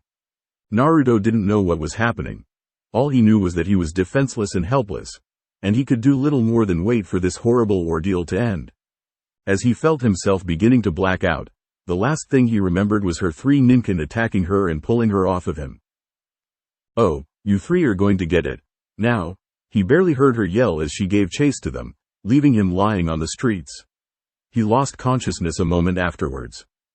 Days later, Naruto opened his eyes as he became conscious, finding himself disoriented over waking in a different place than he last remembered being. He looked around to get his bearings, almost instantly recognizing the sterile appearance and smell of a hospital room. "Naruto-kun," he heard a relieved female voice greet him. He turned in the direction of the voice, thankful to gaze toward the sight of Anbu member Kat. "Hi, Kat," he breathed out weakly, offering her a smile that was just as weak as his voice. "You gave us quite a scare, there, kid." He could hear the relief and gratitude in her voice as she continued, "You've been out cold for 3 days. Naruto's eyes widened at this. 3 days? He'd never been out for that long. Kat pulled a chair up to the side of his bed and began to explain what had happened to him and what had been done about it. She made sure to speak to him in a concerned manner, showing how worried she was for his well-being. He liked Kat. She was always so kind to him and looked out for him more than even old man Hokage did on occasion. After telling him what had happened, he was informed that his assaulter was a chunin named Hana Inuzuka. Surprisingly, it had been Hana's mother, Sume, who brought Naruto to the hospital after being led to his position by Hana's own ninkin. Kat had also informed him that what Hana did to him was a crime, and that she had been arrested, interrogated and punished for her assault upon Naruto. The girl had apparently become absolutely mortified when her mother and Kat herself brought her to the intensive care ward and she saw just what she had done to a 10-year-old boy. Kat had been charged with guarding his room by the Hokage himself, and had remained in the room the entire time, and this is where she had remained until he awoke. After explaining the story in full, she left the room to let him rest, assuring him that should he need her, she would be just outside the door. It was a couple of hours later that he received another visitor. The woman who was entering the room had the red fang marks of the Inuzuka clan on her cheeks, but unlike his assailant, who had straight brown hair, this woman had a head of hair that was as wild as a lion's mane. She was accompanied by a large wolf-sized dog with an eye patch and one of his ears missing, as well as the 3 ninkin that were with Hana when she assaulted him. With a somber and apologetic frown, the woman introduced herself as she bowed humbly to him. "Hello, Naruto-san. My name is Sume Inuzuka, and it was my daughter who put you here. I'm here to formally apologize to you on my clan's behalf and to let you know that not only will I be paying for your hospital stay personally, but my clan will also be compensating you for what you've suffered at Hana's hands." "It's nice to meet you, Sume-san," he offered hesitantly, to which she gave him an encouraging and grateful smile. "Naruto, my daughter has a few things she would like to say to you." Naruto tensed up at this, his eyes growing wide with fear, a reaction which didn't go unnoticed by Sume. "I assure you that she won't hurt you, and Anbu Kat and I will also be in the room so you'll be protected. Okay?" Naruto took a few breaths and, feeling as though he could trust this woman, nodded his assent shakily. Sume smiled at him before returning to the doorway and looking around behind the door. "You can come in now, Hana. Kat, you should come in as well to help calm the kid's nerves." Naruto gulped in nervous anticipation as he watched Kat appear through the doorway, followed by his brown-haired assailant. He noticed this time that her eyes, instead of gleaming with frenzied rage, were welling with tears of regret and remorse. It was clear she was attempting to school her features, but the moment she made eye contact with Naruto, any control she might have had over herself began to shatter. As her face morphed into a grimace of sadness, sobs came up from her throat and her tears began to flow freely. She took 2 quick steps before falling to her knees and placing her hands and head to the floor. Naruto was taken aback by this, and even Sume went wide-eyed in surprise at Hana's action. It reminded her of a guilty pack mate appeasing to their alpha. "I'm sorry," she cried out as she continued sobbing, "I'm so sorry." She continued sobbing for several minutes while chanting out apologies with her head to the floor. She eventually picked her head up and rose to her feet. "It wasn't your fault for what happened," she cried. I had just come back from a mission that went horribly wrong. I was upset and angry when you bumped into me, and when your hand landed, well, where it did, Her sobs and tears intensified as she finished. "I'm so sorry. I just saw red." She quickly ran up to him before anyone could react and threw her arms around his shoulders, crying into his hair as she held him to herself in a need-filled hug. Her voice was filled with tears as she continued, "I don't even remember doing what I did to you. I just remember losing my temper and snapping. I never imagined that I might almost beat a little boy to death. Please, forgive me." Her sobs continued as Hana, in addition to holding onto him almost as if he was a lifeline, was now peppering his face with kisses as well. Naruto, feeling his own tears, slowly put his arms around the girl, not knowing what else to do, and certainly not knowing what to say. "Please," she begged anew, "let me make this right, somehow. I'll do whatever it takes, okay? I'll teach you any skills I have that you want to know. I'll buy you food whenever you need some. I'll even let you sleep with me if you want. Please, let me make this right, somehow. Please." Everyone took note of how desperate and sorry she was by her tone. Naruto's hold on the girl tightened, his own tears now coming unbidden. As reluctant and as frightened as he was, he couldn't turn away such a heartfelt apology, especially when he could easily see that she was truly broken over what she'd done to him. As if she could feel his terror, she pulled back and placed her hand gently on his face before kissing him directly on his lips. It was one of assurance so that she could show how regretful she was, so she took care not to give any mixed messages. This somehow seemed to calm him down, at which point he promptly passed out. The damage, however, despite Naruto and Hana's burying the hatchet, had been done to Naruto's psyche. He would find himself instinctively wary in the presence of older women, especially when they appeared to be volatile. End flashback. Now, in the present time since that day, Naruto has already been incredibly nervous, if not on edge, around older women. Whenever one would interact with him, he would instinctively tense up his body and look for any means of escape. There were a couple of exceptions, fortunately. However, those exceptions took some time to get past his psychological walls. Anko was one, having gotten through to him with a shared love of pranks and a similar mask, like his own. Kat was another, but he had known her for a long time. Surprisingly, Hana was another. It took a long time, but she had eventually gotten through to him when she saw him tending to an injured cat, which happened to be a certain infamous Hell Cat. The two grew closer over medical training, though not in a ninja sense. Naruto just lacked the control for such things, and he never would have that kind of control given his lineage. But that didn't mean he couldn't learn other kinds of medical practice. And with Hana's help, Naruto had been able to get enough experience as, in professional terms, a field medic. It was this experience that played a huge factor in his tending to Graia's earlier wounds. Though old scars never fully heal, even with nearly a week of having her share his bed, Naruto was still on edge around Graia when she went to sleep. He felt silly about it, not to mention embarrassed, but he couldn't help his natural reaction. "Naruto-sama," called Graia from behind him, earning his attention. "It's getting late, I've prepared your bed for you." He returned his gaze to the night sky, sighing softly. "Thank you, Graia-chan. I'll be inside in a moment." "Of course," she replied, but she stayed out on the rooftop with him. "Is everything all right, Naruto-sama?" "Just thinking about some things," he answered after a moment. "Silly things." She frowned at his distant tone. She could see that these so-called silly things were truly troubling to him. "Naruto-kun," she said softly, causing him to turn his gaze to her once again.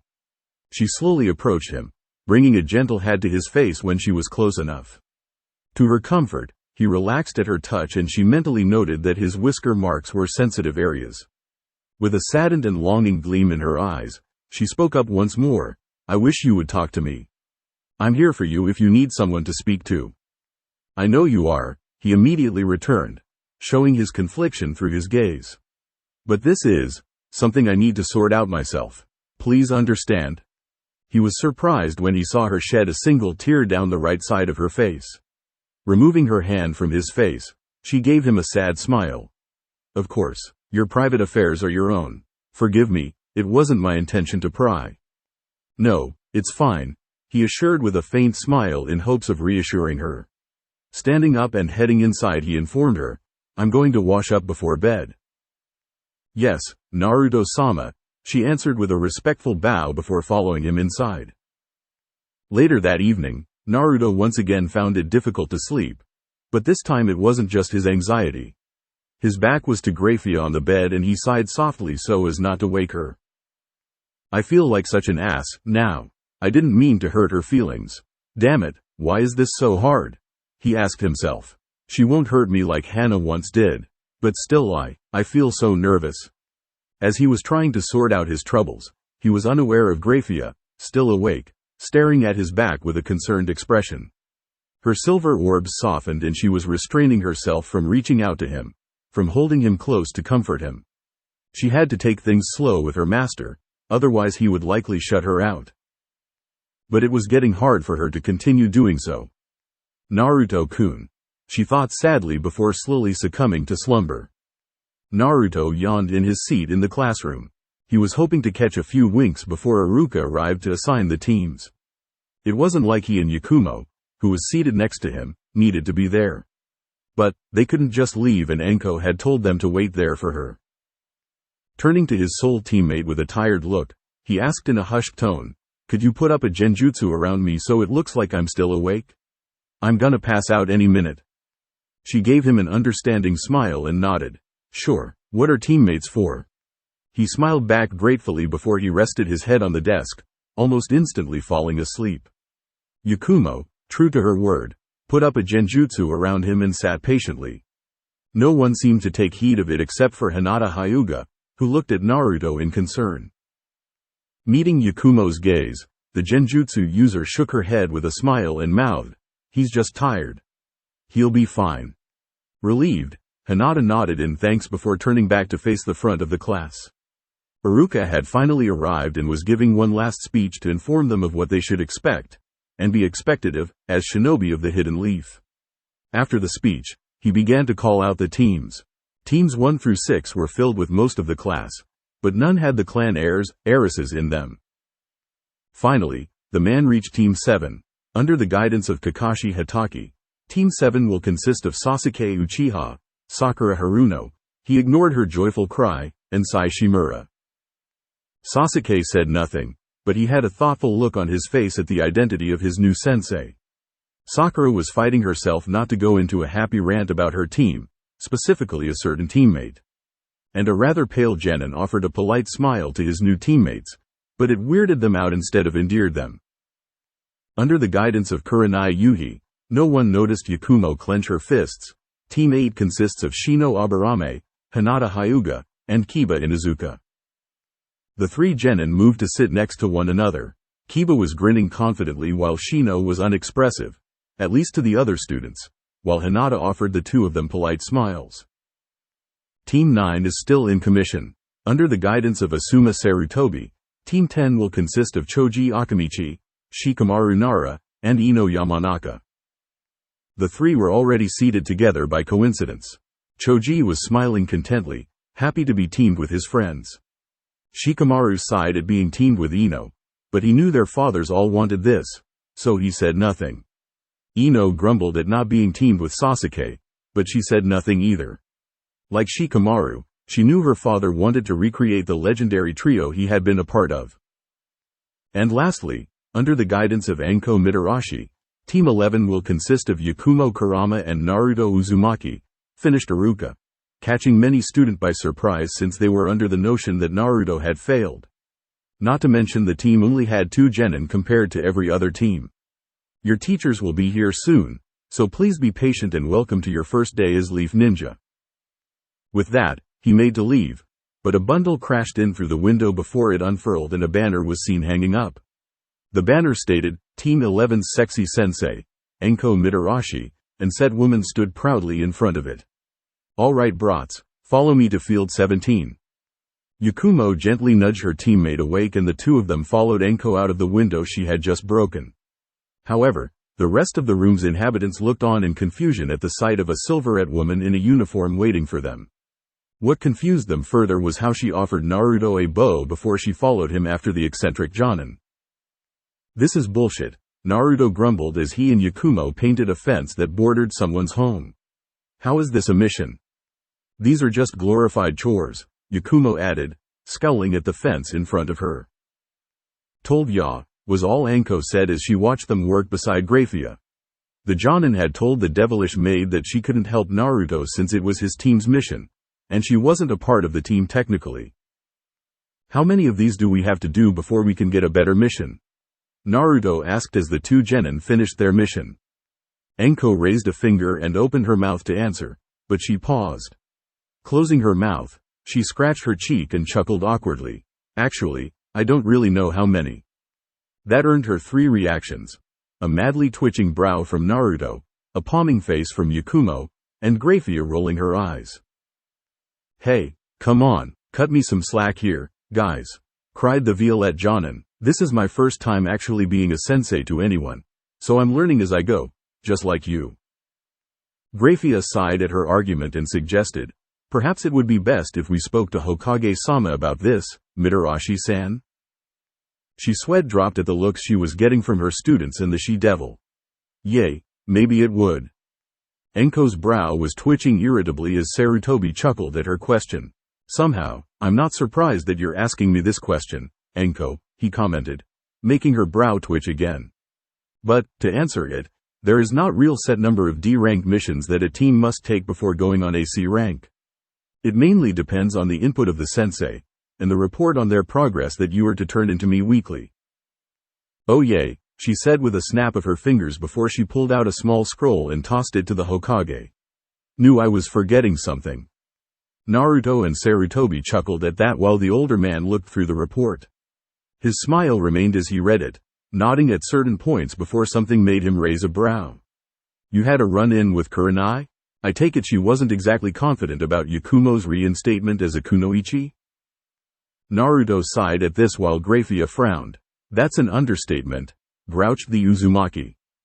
That woman has too little faith in Kurama-san, Graia added. Flashback. Naruto and Yakumo were on their 4th day of training, and they had been coming along nicely.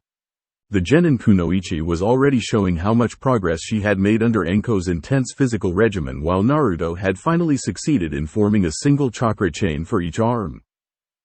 Now, they were standing in front of Anko with a blank paper in their hands.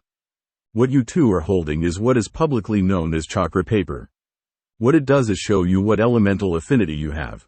Many things can happen depending on the affinity you have. For example, a fire affinity will burn the paper while an earth one will make it crumble away into dust. So, we just apply chakra? Naruto guessed.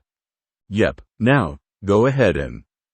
Anko, cried out a familiar voice as a woman with raven tresses and wine-red eyes dropped down onto the training field.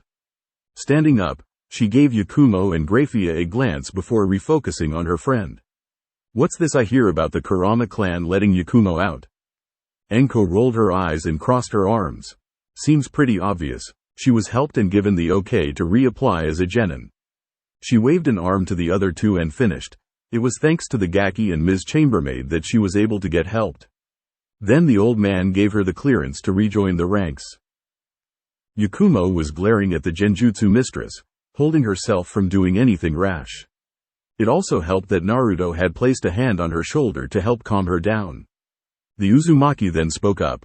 Graia-chan was able to get Yakumo's demon to form an agreement with her, and the two merged into a single being.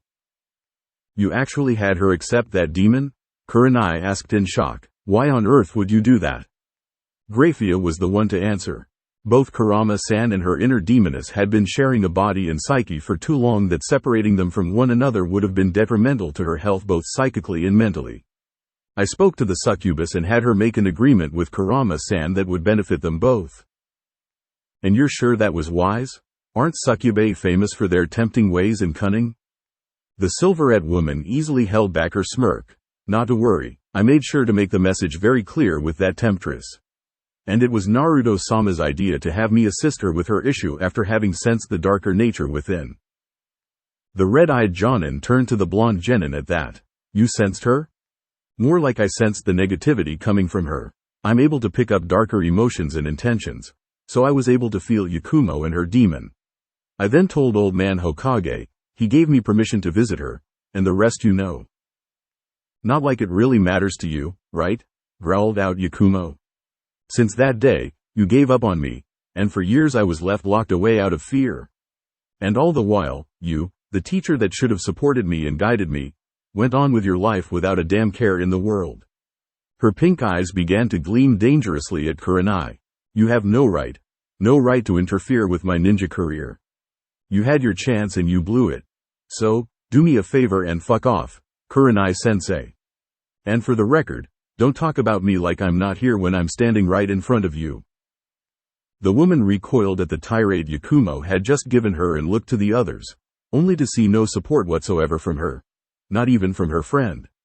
Trying to save face, she left without a word, but she mentally promised to keep an eye on the kunoichi. Flashback end. "I see," noted the Hokage. "Well, whatever the case, it was my approval that led you to helping her. As such, my word is final." The Kurama heiress smiled and bowed respectfully. "Thank you, Hokage-sama." "Of course. Now, I don't see and hear what your affinities are. If you two would please," he asked while Anko handed the two of them another sheet of chakra paper. Yakumo was handed a paper first and flowed her chakra into it. After a moment, it crinkled and collapsed in itself until it was rolled up into a small ball. "Nice one," praised Anko with a smirk. "You have a lightning affinity, which is pretty rare outside of the hidden cloud." Naruto was then handed his and it split in two as soon as he put a small amount of chakra, separating the paper into two perfect halves. "Well, from what Anko-sensei said earlier about the other two affinities, and how obvious it would be for a water one, I'm guessing my affinity is wind?" he asked. "That's correct," Sarutobi confirmed. "Like lightning, wind-natured chakra is very rare here in the land of fire and the hidden leaf. I only know of two other people with that kind of affinity, and one of them you've already met. However, I wouldn't recommend asking for his assistance since he can be fairly intense with his methods." He nodded in understanding. "Who would you recommend then, old man?" "My son has a wind affinity like you, but since he has his own team, it'll be difficult to find time for him to help you. Although, I will tell you the first step to gaining control is to split a leaf in half with your chakra. Give it a try when you have a free moment." "Right," agreed Naruto with a grin. "And for you, Yakumo, I only really know of one practitioner of lightning jutsu. Sans myself, of course," continued the Hokage. "And there's no way that lazy pervert will just actively help you," added Anko. "I can talk to him, but he has his own team as well. In the meantime, I'll give you the first step as well. What you need to do is grab a small piece of metal, and then you're going to try and electrify it with your chakra." "I see," replied the kunoichi with a nod of understanding. "I'll be sure to practice, Hokage-sama."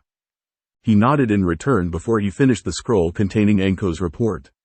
"Well, I can agree that this team has already placed itself ahead of the pack since you all began to train a week in advance. I can also see that it would be a waste of time to have your team perform D ranks since they're mainly meant to help establish teamwork. However, I can't just send you on AC rank on your own so soon." "Meaning?" pressed Anko. "I want your team to act as backup for another team. That way, you can all get a feel for a higher rank mission while also lowering the risk of being overwhelmed." "What team?" asked Naruto. "Team 9, which consists of Might Guy, Neji Hyuga, Rock Lee, and Tenten," answered Sarutobi. To the surprise of the other three, Anko groaned and moved to a wall to bang her head against it. "Why, old man, why set up my team with Mr. Youthful? They're the only genin team that I have for you to leave the village with. Besides, his team is one of the most qualified." "Damn it," she muttered before sighing in defeat. "Fine, we'll join them. What's the mission?" "Your team and guys will be responsible for escorting the Prince of the Crescent Moon Kingdom back to his home. Expect this mission to take a minimum of 1 month, explained the Hokage as he tossed Anko the mission scroll. "Your teams leave in the morning." "Yes sir," saluted Anko, fighting another defeated sigh as she led her team and Graia out of the office. "All right you two, get plenty of rest and make sure you have all the supplies you'll need. Long missions like this will always wear away at your stock." Both genin nodded. Chambermaid, she ignored Graia giving her a look. "You should be free to go with us since you're the Gaki's personal aide. However, since I'm in charge of him, I'm also in charge of you. Understand?" Graia narrowed her eyes before she nodded slowly. "For now, Mitarashi-san. See you all tomorrow," bid the jonin as she left. Yakumo turned to her teammate with a small smile. "Until then, Naruto." "Yay, hope you rest well," he bid as she left. Turning to Graia, he asked, "Shall we get home?" "Yes, Naruto-sama, I'll be sure to prepare your things for tomorrow," she replied as they started walking home. "Thank you, Graia-chan, I appreciate it. She looked to him as he smiled, making her return it. It pleases me to hear that, Naruto-sama, she returned as she grabbed his arm with both of her own, walking home arm in arm with him and leaving Naruto a blushing, stuttering mess every step of the way.